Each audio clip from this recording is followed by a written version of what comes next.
Nimeona gavana wenu ameita wamama jana, anasema asizirigiji asikuja Kirinyaga. Hapa ni wapi? Hapa ni wapi? Hapa ni Kirinyaga.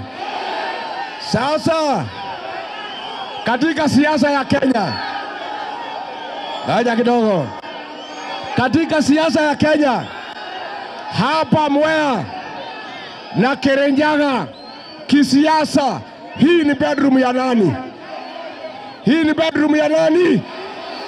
Si hii ni bedroom ya Rigiji? Hii ni bedroom ya nani? Hii ni bedroom ya nani? Mtu anaweza sema mtu asiende kwa bedroom yake. Sasa wala wanasema ati mimi sitafika Kirinyaga. Hapa ni wapi? Mimi nauliza, wewe kama unataka kupimana nguvu na Rigiji, kuja kwa hii mkutano. Harambee! Harambee!